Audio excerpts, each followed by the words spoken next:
It would not have been possible to produce all of the sessions and content for Punchback Print and bring you all of this content for free without the help of our amazing sponsors. So without further ado, here is a quick word from one of them. Functional and industrial printing are sectors with impressive growth potential. Currently worth £72 billion, it's estimated that it will grow to £109 billion by 2024. The technology platform that is currently the most viable to facilitate this diversification into is inkjet printing.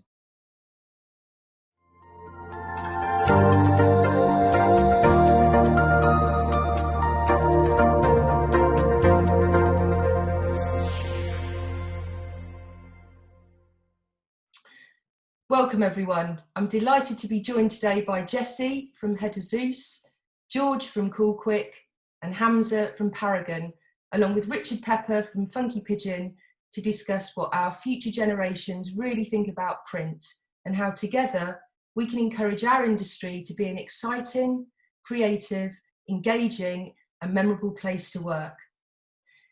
Sadly, the Gen Zers that were going to join us today aren't able to attend, but fortunately for them, they've found some summer work, so that's positive news for them. So we've got a wealth of knowledge on the call today. Just to give you some background, Jesse, George and Hamza are all Print Future Awards winners.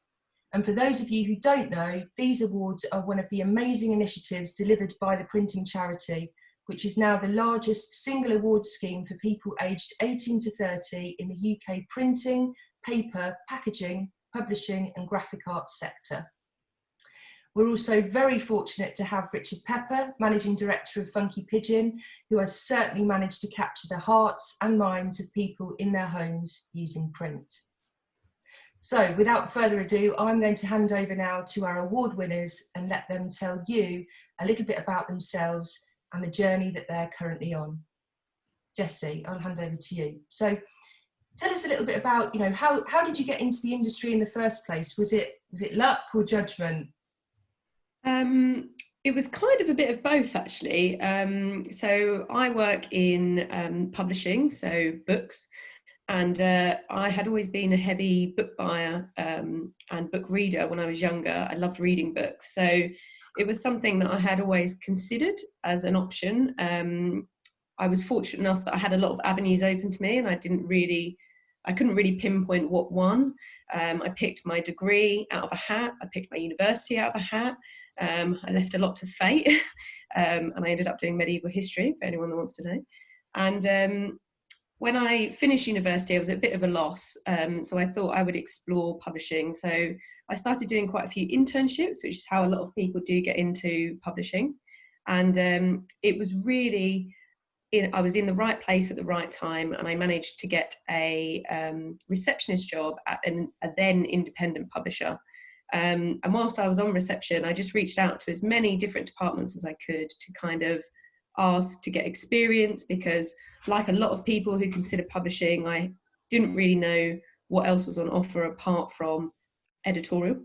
So I got experience in lots of different departments, and very luckily a position came up in the campaigns team, and I had been really enjoying the campaign work that I was getting involved in. It really suited my personality.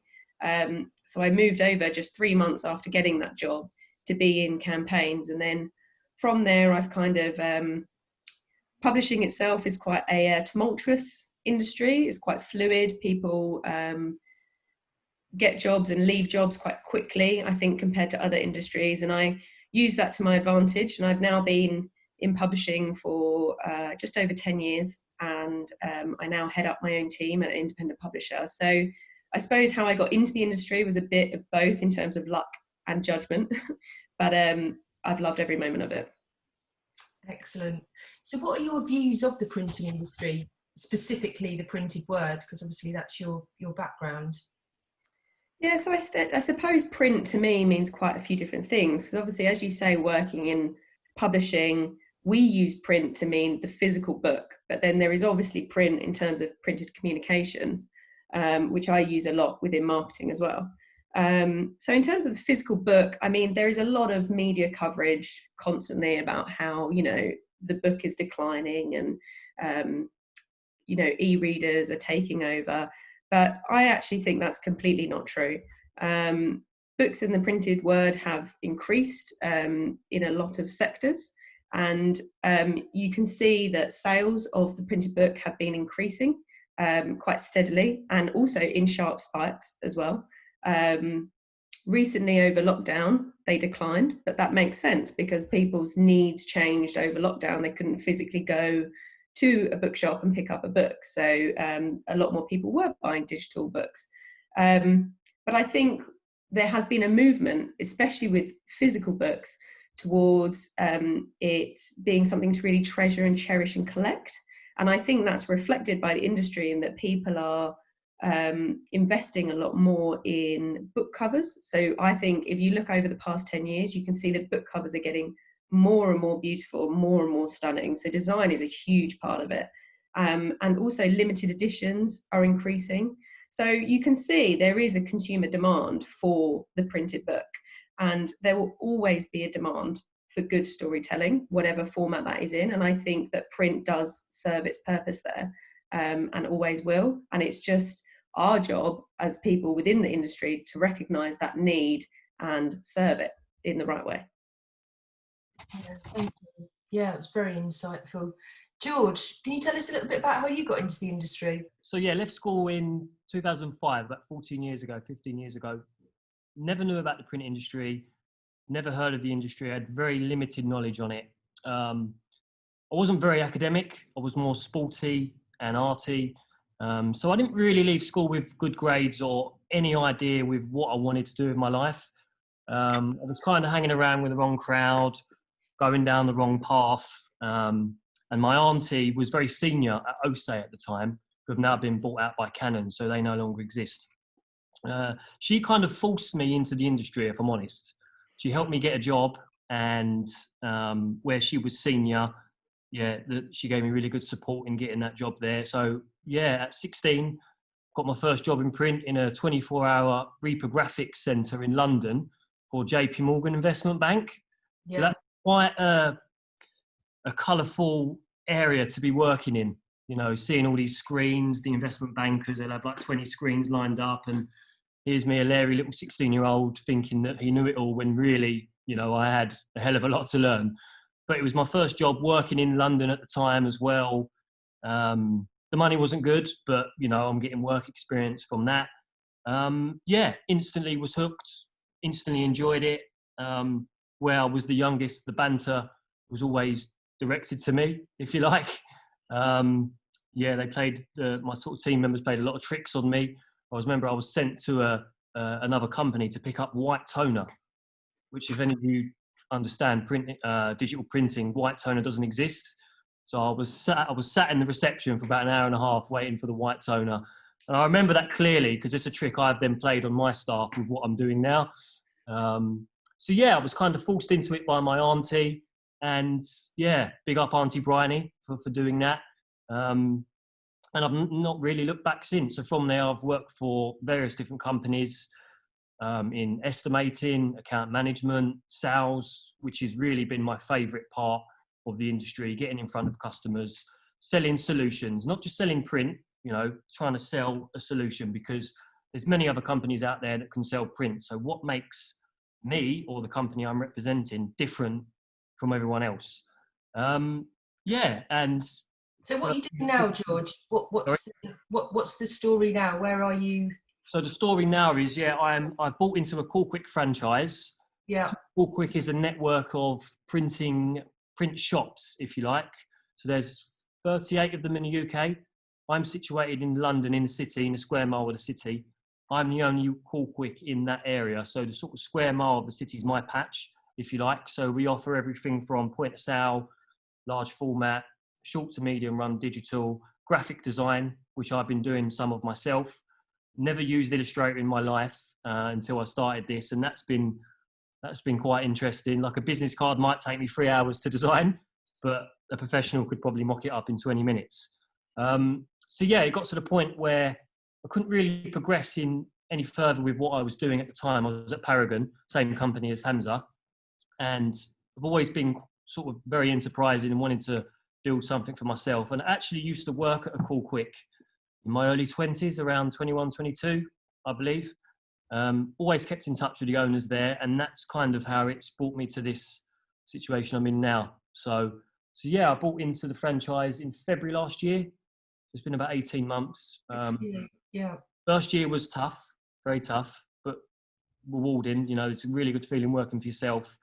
You know, and seeing printed projects that we've created and designed ourselves, and then through to the printed page and then delivered to the client.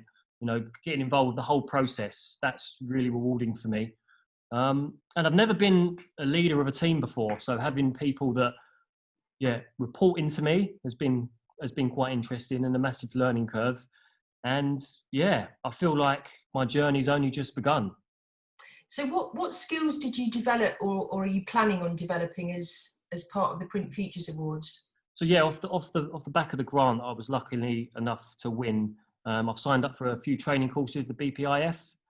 There's a team leader course. I think it's like a 4-hour course which I've applied for.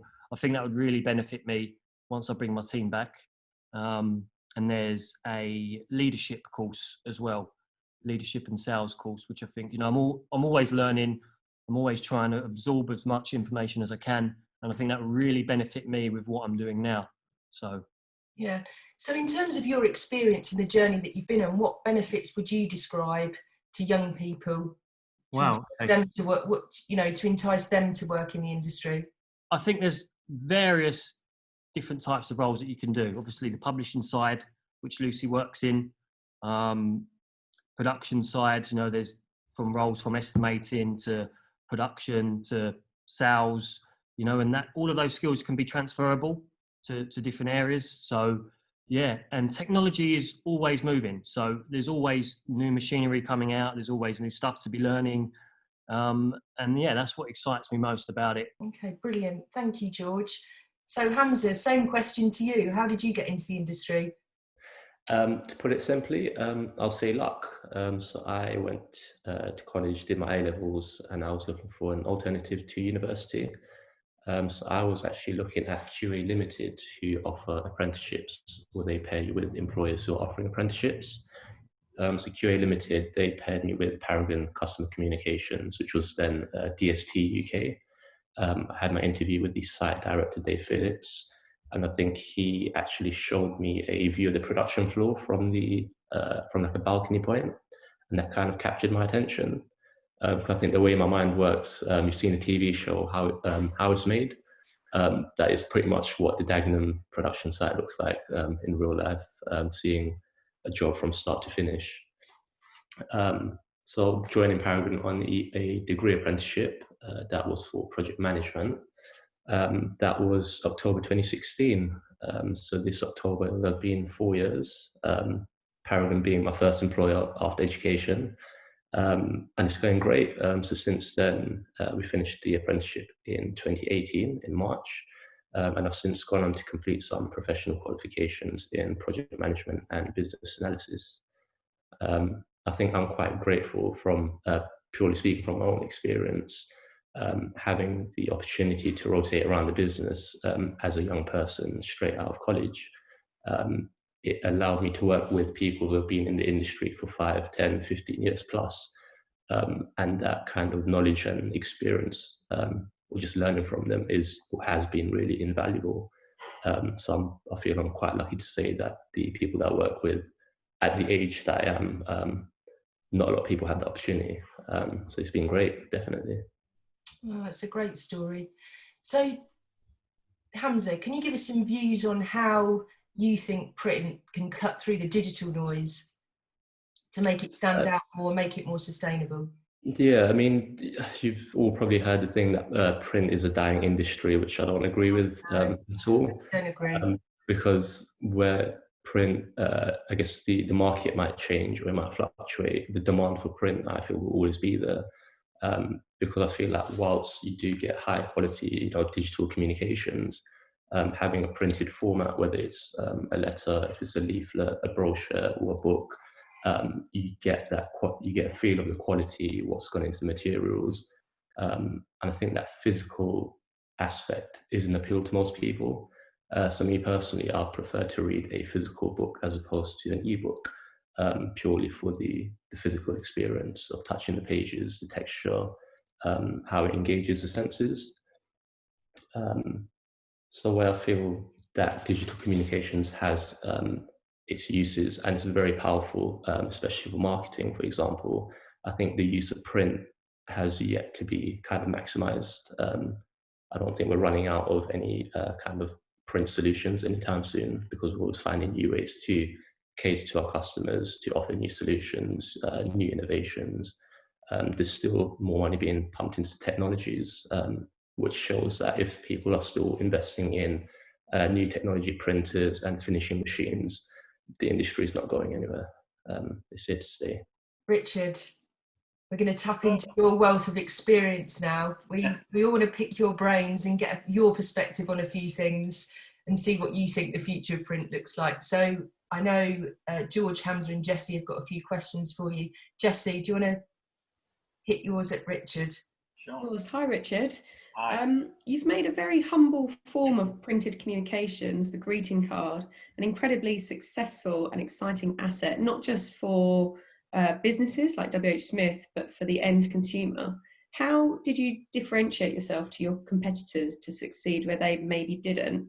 And what advice would you give to other industries looking to reinvigorate their printed communications, especially to the end consumer? Yeah, when we first started, I started it under a different brand name. Actually, it was remindforyou.com originally when we started it. We didn't actually start with print. We started with gifts, flowers, things like that. And it just became a natural that a greeting card became something that you would send to somebody if they had a gift. If you were sending them a gift, you'd send a card with it. So I actually went to Moonpig, first of all, to see if I could use their software. And when I met Nick Jenkins in this tiny building in Canary Wharf in London, where he told me he was doing 3,000 cards a day, and his only corporate customer was WH Smith's, he wanted too much money, so we went away and built it ourselves. Anyway, so how do we differentiate ourselves? I think design plays a big part in it. And one of the things that we found in the early days of Funky Pigeon was actually getting greeting card companies like Hallmark, Danilo, Disney, and people like that to give us the assets to design the cards was very difficult. They didn't really want to get into the digital market because they felt that if we grew, and this was both Funky Pigeon and Moonpig at this stage, but if we took those designs, then we would damage the sales that they would get through retail. When I sold the business to WH Smith, Kate Swan, who was the then CEO, threatened them that she'd chuck them out the stores if they didn't give us the design. So the weight of WH Smith was great where that was concerned, and we have our own design team. So we've got about 8 people in the design team. They take these assets and then they look to how they can personalize those assets to make something that's got someone's name, someone's photo, and that makes the difference. And then we're constantly looking to see how and what there is out there new in the market. I mean, for instance, we did a video card where you actually scanned a QR code and then we played back the video. Moonpig copied that and put it on TV. It didn't work for either of us. It just was, people were too shy, I think, to go on camera and then send something through a card. But I think, answering the rest of your question, it's all about brand. What's the brand like if you want to get into consumer marketing? And then the money that you put behind it. And the reason I sold to WH Smith's was they put millions into marketing the brand, which made Funky Pigeon what it is today. Thank you, Richard. George, over to you. Hey, Richard. So Hi. my question for you is, what advice would you give young people who want to start their own business in this industry? And would that advice be different before COVID and after COVID? I don't think the advice would be different. I mean, the biggest word I think comes out, research. I mean, a lot of people ask me how I got into this. You need to know who's out there. You need to know your competitors. You need to know the pricing structure. And I talked to a number of young people that think they're going to do something and then ask them questions. And clearly they haven't gone on the internet. I mean, the internet's the most amazing tool to go and see who your competitors are. So do your research, know your competitors, know the pricing module that you want to adopt, know where you want to come in, and then look to see whether or not you've got the budget to actually get into that market. So have you got enough cash to take a part of that market? Have a plan for marketing it. Awesome, thank you, Richard. Hamza. Richard, I'm going to tweak my question slightly. I guess when with your successes that you've had with Funky Pigeon, what kind of factors do you find make the biggest impact when you're bringing a new product or a new idea to market? So if you're now rolling out a new technology or a new product, for example, with the video that you just touched on, what kind of factors are you looking out for to kind of record success, as it were? Okay, well, let's open that back up to something that you said. I mean, I think there's a huge market for print going forward, because everywhere you look, there's print on everything that you have. So every package that's delivered to your house, everything you buy in the shops, all has print related to it. So I don't believe that we've got any shortage of ideas. In fact, if I look at our dev plan, we've got 2 years worth of development on our dev plan at any one time. And in the 10 years that I've been with Smiths, it's never changed. And it's just really a question of what can we program first. So the one thing that we do is we use Google to find out how many searches there are in the market. So if there's a lot of people looking for a product and we think that we can make that product and we think we can make a good margin out of that product, then that's what we go for. So literally we're looking for, is there a customer base for it? Yeah. Can we then produce it? Can we program it in a way that we're competitive? And that's the basis that we launch products. So I mean, our latest launch was face masks. They're pretty hilarious. So we've got people buying now their nose and mouth, putting it on a face mask. We hit that running last week, and we sold 304 face masks yesterday. And it's just growing day on day, and we haven't really put much marketing into that yet. So it's just thinking of the product that you want to print and seeing whether or not there are sufficient searches in the market for people looking for that. Great, thank you for that. I think the one thing I would add also to that is really, when you look at Google, Google controls the world really in which we live. I wish they didn't, but they do. So of course we all have to sort of go for marketing through those channels. And Google ranks you dependent on the relevance that they see you to that product. And so if you get names, and I'm going to think about a little company down here where I live in Cheddar that does Santa letters, and I think it's santalettersforyou.com, and he gets quite a lot of the searches because of the name that he has. Now obviously we've got a broader name, but I think again, when young people are looking at what they're going to call themselves, think about where you want to take the journey. So do you want a brand name like Funky Pigeon that just covers anything? Or do you want to be specific like santaletters.co.uk? Right. That's great, thank you. Thank you, Richard. That's that right. was, invaluable advice really for, well, certainly for, print businesses of all shapes and sizes and different disciplines to, look at taking their business online. Mm. Okay, so just to wrap up, a few questions to all of you.